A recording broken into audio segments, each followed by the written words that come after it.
Hi guys, welcome to Generation Mingle, where boomers, Gen X, millennials, and Gen Z come together, exchanging experience, sending us letters, having chats with us, helping each other how to understand each other, and stick together in the nice neighborhood style without blaming anybody for anything. And the little alpha just watching, listen, and absorbing every single move of ours. My name is B. I'm your host, and I have returning guest Suzette with us. Welcome back, hon. Thank you. Glad to be here. Thank you for joining us. So we have been talking about addiction, then we were talking about substances addiction, we were talking about non-substances addiction.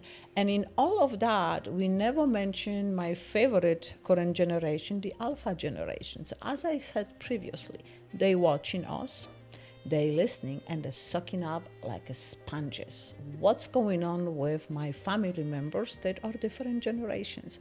So I pull up some statistics, and we both, me Suze, have read several materials, medical journals, and everything else there that the professionals telling us, because we are just the neighbors having that chat. So here we go. Evidence statistic percentage according to the World Happiness, Smash.gov, Substance Abuse and Mental Health Services Administration, Public Medical Central, and today we add in extra University of Miami and U.S. Environmental Protection Agency. Those data are between 2022, and I dig a little bit deeper because it's not much to 2009. So here's something, okay. Children are most vulnerable to the harmful cycles, right, as we all know. Right. But according to the Addiction Center, roughly 12% of children nationwide, right here, live with a parent who is depending on a dangerous substances or a non-substances addiction. So you could be suspected that from a parent, family member, or the significant other, eventually the 12% will continue somewhat, somehow, some addiction. Isn't that incredible? It is incredible. Now, just to let you know, because we're not all up to speed what generation is, which one fits in different eras, right? So Alpha, specifically Alpha, is born between 2010 and 2025. So we're done right now with the Alpha new generations coming up. So keep in mind, they're entering the teens years as we speak right now, right? So with the estimate, are you ready? 2.8 million plus Gen X being born each week between 2010 and 2025. So at this point, we're projecting the number to be 2 billion in total in 2025 has been. Wow. So basically, they overgrowing the boomer generation. So That's they amazing. are surrounding us everywhere, which is lovely that humanity goes for it. But here is another kick on those informations, okay? Understanding the Generation Alpha. Here we go. Generation Alpha is predicted to be the largest of most diverse generation yet. Very unique. We'll see what's coming on at us, right? There is approximately 45.6 million Gen Alphas in United States only. Okay. Now, notably, 43% of Generation Alpha have a tablet by the age of 6. Wow. Okay. 58% have a smartphone by the age of 10 years old. Okay. This early and widespread access to digital device from such a young age means that Gen Alpha is not simply familiar with technology, but they are the masters of it and they grow with it. Okay. Now, again, please, I am not against technology. We're just having that conversation, what we're noticing and what all the professional data telling us, right? But we're going to dig a little bit deeper. Here we go. Another, a survey have told me that 47.7% of internet users are aged between 0 and 11. Wow. Astounding, right? Astounding. Astounding.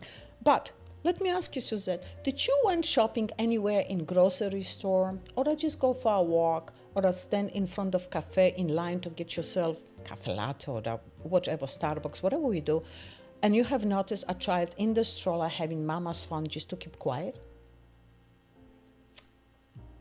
No, usually they have a parent's phone, they have a tablet in front of them. Yeah, I'm sorry, that's what I exactly meant. Yeah. A phone looking on something. If it's Yes. a cartoon or the music or just Right. pressing, and then mom says, oh my gosh, she called God knows what's some phone number.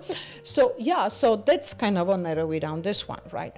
But let me be starting with that conversation with us before we go deeper. I want to say something clearly, because a lot of parents needs to hear that, okay? And I'm just saying that from my personal experience, and maybe Suzette can confirm with her own observation. You are not failing your kids. So that excessive busyness and worrying about this, okay, whatever we say today and read the letters is not something that you should feel depressed that you're not doing enough, okay? You are worried about the screen time, about the emotional health, about the attention span, right? And whether you're doing enough. You need to stop, okay? I have been parent, I am grandma. My parents haven't been perfect. The parents of my parents haven't been perfect. We're just humans. We're trying our best. And if you tell me that you care and you worry, like I see those comments and I have received letter, this is already a sign that you are a great parent. I right? agree. Some things have to be just adjusted, and this is why we're here. This is why we have Generation Mingle, to learn from each other. If this is the same generation, millennial, if this is the boomers or the Gen X, I want to hear what they have to say. I want to learn, right, about those details. So, since we're talking about Generation Alpha specifically, the kids that growing, inside algorithm, notifications, and constant stimulation, but instead of asking them and fixing them to stop the internet, to stop doing this, just try to figure it out how to be close to them. Right. So I have received a letter that I asked Suzette today to read. Has been a little bit emotional, but at the same time, I have learned a lot from that letter. So if you don't mind, Suzette, to read that for us, I would love that. Thank you. Sure. Dear Generation Mingle, I am a baby boomer, and I've lived long enough to watch a few cycles repeat themselves, just in different disguises. When we talk about addiction, my generation usually gets framed around alcohol, cigarettes, or workaholism. Oh, Jesus. And fair enough, those were our escapes. But when I look at Generation Alpha, I don't see fewer risks. I see new ones that are quieter, faster, and harder to recognize. What worries me most is that many of these influences are baked into everyday lives. Kids today are growing up with constant stimulation. Tablets at restaurants, phones in classrooms, algorithms shaping what they see before they can even spell their own names. I don't think the addiction will always look like substance abuse. I think it will look like dependence on distraction, discomfort with silence, and anxiety when the screen goes dark. I also see how validation has become externalized. Likes, views, streaks, badges, these are powerful rewards for a developing brain. When affirmation comes from an app instead of a person, I wonder how that shapes self-worth later in life. Will they know who they are without an audience? Another concern is emotional avoidance. In my day, we didn't talk enough about feelings. That caused damage. But now I worry the pendulum has swung towards never sitting with discomfort at all. If boredom, sadness, or frustration is instantly erased with a screen, how do young people learn resilience? And then there's the pressure. Even at a young age, Generation Alpha is absorbing messages about productivity, perfection, and performance. They're watching influencers monetize their childhoods. They're learning that attention equals value. That's a heavy burden to carry into adulthood. I don't say this to shame parents or criticize younger generations. Every generation does the best it can with the world it inherits. But I do believe we need to slow down and ask hard questions now before these children grow into adults trying to unlearn habits that were normalized because they had no choice. Addiction doesn't always come from pain alone. Sometimes it comes from too much access, too little pause, and not enough human connection. I hope conversations like yours help all of us across generations pay better attention, because Generation Alpha deserves a future where coping doesn't mean escaping and connection doesn't require a device. Thank you for creating space for these conversations. Sincerely, a concerned boomer, Grandma Alice. Okay. I let Susan chip in a couple of, comments, but I want to just super fast reach out to all the parents, millennials, all parents on Alpha, okay? There is no right that anybody can criticize you, what you're doing and how you're doing, okay? Because I have been parent, and let's go quickly, step a minute before we get on the wagon of criticism, okay? Parents have two jobs. Everything is more expensive. Some of them still didn't purchase the home. They struggle with sometimes health, sometimes with time frame. There's a lot of going on, okay? So criticize them that they want a 15 minutes time, just a second to drive peacefully home from picking up the kids and dumping on them the smartphone till they do something is not our job to do here, okay? All of what I'm trying to say that let's go picking up from here and see how we can figure it out, okay? Internet is there, smartphones are there, they're not gonna go away, that's what stays. But maybe we can retreat and think, hey, when you involve your child in helping you to clean, even it takes longer, okay? Even that is a struggle for a mom or a dad, because I can do that in 5 minutes and I have a kid running around with one sock back and forth. Doesn't matter, then don't wash that one sock. Who cares? Just make them participate in something else and they would love it. And it's great input for, I believe, development as a family togetherness, right? Even if they have to just mix something in the bowl that you're not gonna use for the dinner, just let them do it, okay?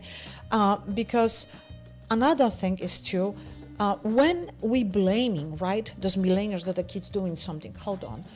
Are the grandma boomer does not play canister or does something else on the phone and the grandkids see you? Be careful what they see, because it's not always the millennials, right? Completely. Yeah. It's every generation at this point. Right. So I always see Generation X, boomers. My mom is on the phone downstairs, and sometimes I'm thinking, hey, mom, what are you doing? Why are you on the phone? I'm right here. We can have a chat. So we all do that. And Gen Alpha watching us. Are you playing video games? Hey, father millennial. When they do homework, maybe. Get off the video games. Sit down with them. Are you coming home and immediately reaching out for the can of beer, right?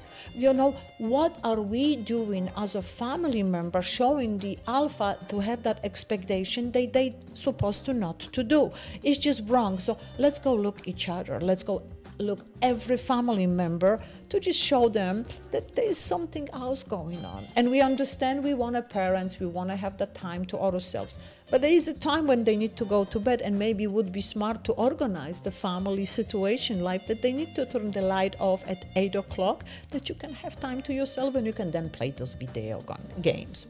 I don't know, is that sounds reasonable? It does sound reasonable. I think one of the things, I've spent a lot of time recently looking at childhood trauma, and just some of the information I've learned in the last few months of spending time on that subject is, first of all, our brain is wired for human connection. So I think that's some of I think our discussion today isn't, again, about blaming or criticizing. I think it's just making awareness. And some of the awareness is that our children watch everything that adults do. Children want to emulate and please their parents. We've all done that and that's across every generation we live. Yes, we did that. I remember myself, watching my grandparents and following the mimics, and we're mimicking them. And that will be once in a while, or that will be all the time, depends on the connections that they have, right? And I think that going back to something that you said is one of the things that I recently read was in the National Institute of Health was talking about the first 3 years of a child's life is when they're developing language skills, and talking about how important it is that children are not getting that one-on-one with adults to learn their language skills when they're looking at screens. And then also going back to children want to participate. They want to do what adults do. So when you are cooking, Right. Yes, some of the greatest things I see are when parents of really young children, utilize their children when they're cooking to stir things. Of course, maybe not the stove, but on the countertop. Helping clean, give them a rag and show them that they can also participate. These are all life skills that they're going to utilize eventually in their lives.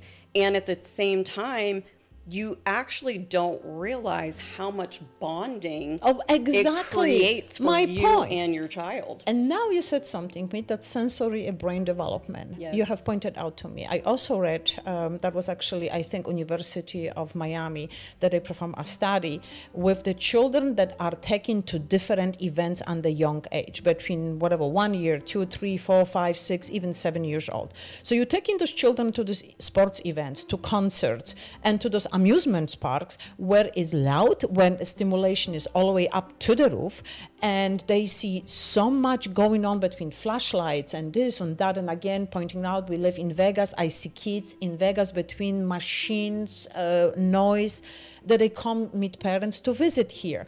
And that study have shown that actually the stimulation and that noise is not good for adults or the children, specifically for children, because the ear canal is much, much smaller, and that noise and that stimulation affecting the mental development.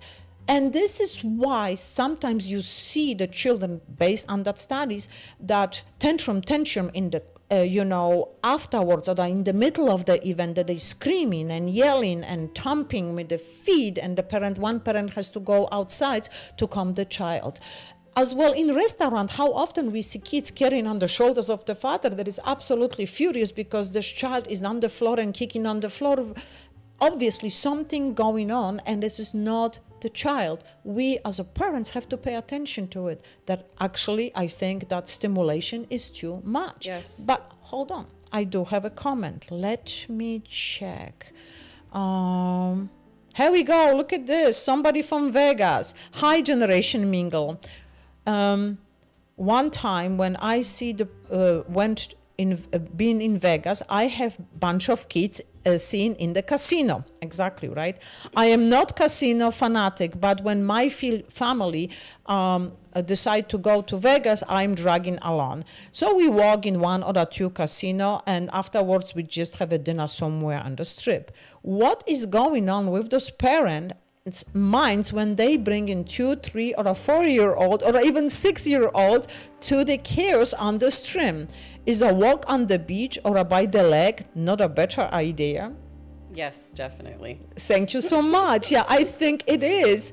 I don't know if this is the scenario of the parents that have messed in the youth to come to Vegas, or that could not afford, or have been too busy, and now they're catching up and they're taking the kid with them. I don't see the point to have a child, 2-year-old, next to the machine with all lights and blinks, and in addition to the exposure, as we know, living here in casinos, the casinos have some, young ladies exposing There's them a lot quite of risque heavily. Behavior going on in the casinos Yes, as well. yes, including sometimes shadows dancing in the bars in the evening.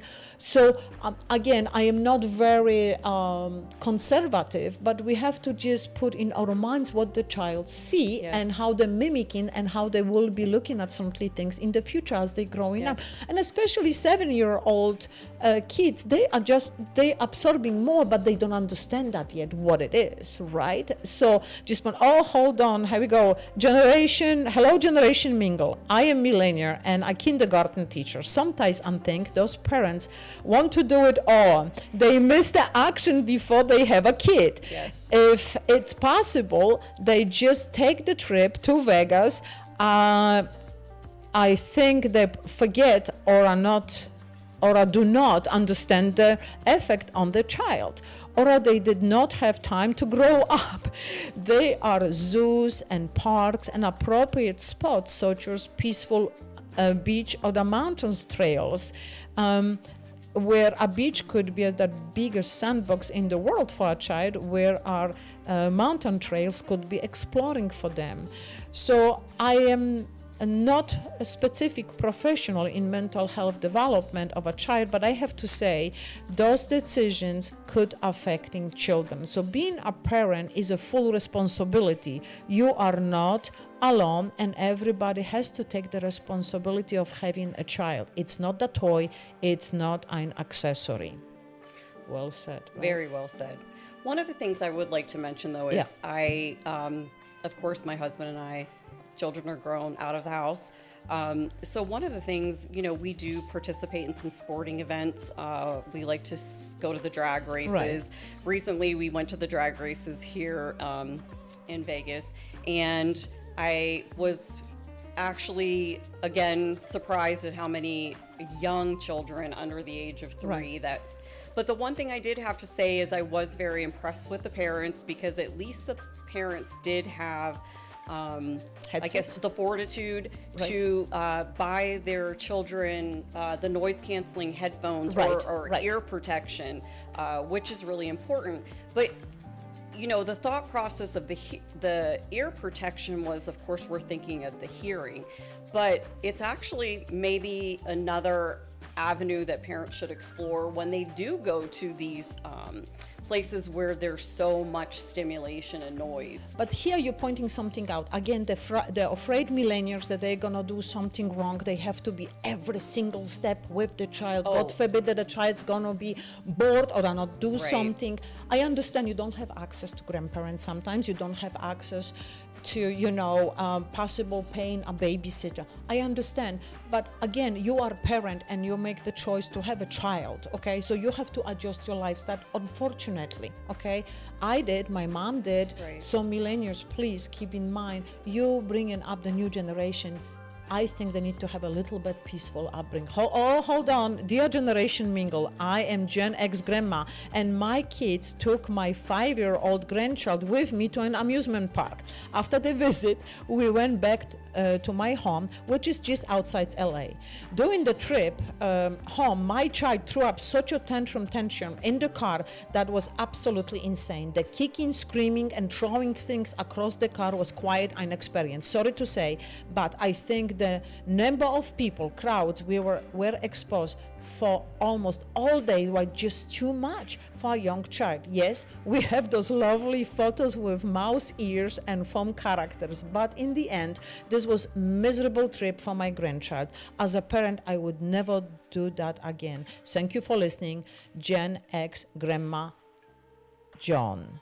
Okay. Could I jump in? Go ahead. Really go quickly? ahead. Yeah. So, going back to, again, looking at some of the trauma-related issues of childhood, one of the things that people don't really realize, and this is a perfect example, is that, and Grandma Alice mentioned it in her letter to us about understanding feelings. And I think that's part of this overstimulation as well, is that we have become so ingrained as a generation. It's all about what we think, but we never get to sit in the feelings that we have and process the feelings. And that's what leads to anxiety, depression, PTSD, ADHD. So yes, this overstimulation of these children should be a huge concern for their parents, especially when they see this tantrum and overactivity. That is going to continue to create anxiety in the child, and if they don't understand how to process those emotions, it's only going to create more issues for them. Now, again, remember, guys, we are just friends that trying to help generations. We're not the super professional, just our personal experience. But we're running almost out of time.